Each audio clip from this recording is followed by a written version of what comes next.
캡틴 아메리카 시빌 워는 기존의 마블 영화들과 같이 단독 영화임에도 불구하고 이미 나온 영화들과 향후에 나올 영화들을 이어주는 역할을 하고 있습니다. 향후 영화들을 위한 장치, 속칭 떡밥들이 많겠죠. 동시에 이 영화가 속한 시리즈는 원작 코믹스들이 있기 때문에 아는 사람들만 알아보는 창작자의 장난들, 속칭 이스터 에그들도 많죠. 전 여러분과 마찬가지로 이걸 못 알아봐요. 하지만 이들이 존재한다는 건 알고 있고 그걸 많이 궁금해하고 있죠. 그래서 준비했습니다. 인터넷 세상에서 이것저것 보고 배운 캡틴 아메리카 시빌워에 등장하는 떡밥들과 이스터 에그들. 잠깐, 당연히 영화의 내용이 아주 많이 포함되어 있습니다. 영화를 아직 관람하지 않으신 분이라면 영화 관람 후 영상을 보시길 추천합니다. 그럼 시작합니다. 우선 떡밥들, 로맨스. 일단 대놓고 나타난 샤론 카터와 캡틴 아메리카의 로맨스. 이 둘은 원작에서도 연인으로 발전하는 모습이 나온다고 하니까 향후 영화들에서 둘의 모습이 어떻게 그려질지 쉽게 추측할 수 있겠죠. 이 두 명 외에도 비전과 완다가 서로를 아주 위하는 대사들을 많이 날리죠. 원작 코믹스에서는 이 둘은 결혼을 하고 애까지 낳는다고 하네요. 그렇다면 이 둘의 로맨스도 기대해볼만 하겠지만 이번 영화를 통해 비전이 완벽한 존재가 아니라는 사실이 여러모로 소개되었으니까 이 둘의 관계가 해피엔딩이 아니라 비극으로 끝날 가능성도 충분히 있습니다. 방패. 이건 가능성이 높은지는 모르겠는데요. 영화 마지막 부분에 캡틴이 방패를 버리고 잠적하는 것으로 미루어 보아 방패를 되찾을 때까지 캡틴이 노마드로 활동하는 게 아니냐는 추측이 있습니다. 실제로 코믹스에서 잠시 스티브 로저스가 방패 없이 노마드라는 영웅으로 활동한 시기가 있다고 하네요. 이 옷을... 운동 많이 해야겠죠. 생존자. 영화의 악역이었던 지모가 죽지 않았다는 사실로 인해 이 캐릭터가 향후에도 등장할 것이며 썬더볼트가 영화화되는 게 아닌가 하는 추측도 있다고 합니다. 썬더볼트는 마블판 수어사이드 스쿼드라고 생각하면 된다고 하는데요. 지모가 거기서 활약을 좀 하나봐요. 어두운 과거. 영화에서 잠시 윈터 솔저, 버키와 블랙 위도우가 맞붙는 장면이 있는데요. 이때 블랙 위도우가 이상한 말을 합니다. 적어도 나는 알아볼 줄 알았어. 이게 무슨 말인가 했는데 원작 코믹스에서 블랙 위도우가 스파이 훈련을 받을 당시 교관 중에 한 명이 윈터 솔저였다고 합니다.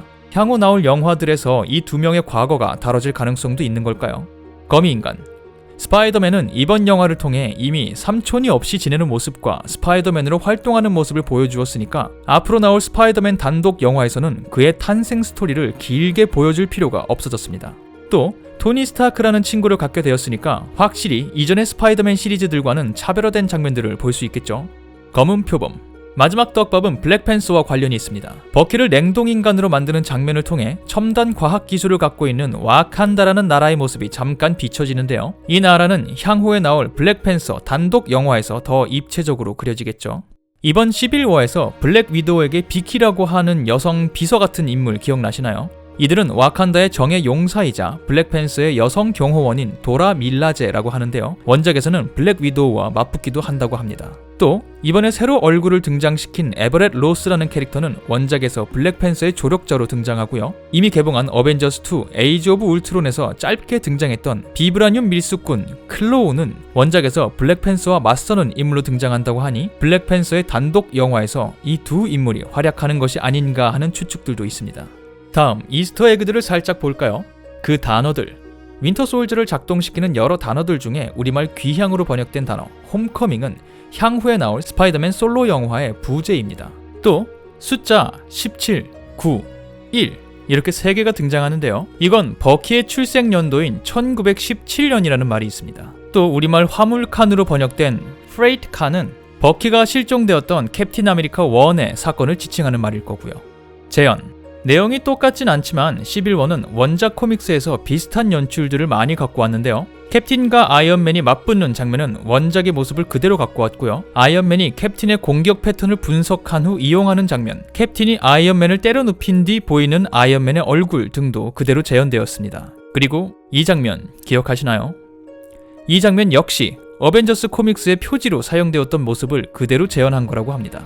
팔콘이 애용하는 드론 레드윙은 실제 코믹스에서는 팔콘과 텔레파시를 나누는 실제 새라고 합니다. 새의 종류는 당연히 팔콘이고요. 하지만 영화 설정에 맞춰 바뀐 거라고 하네요.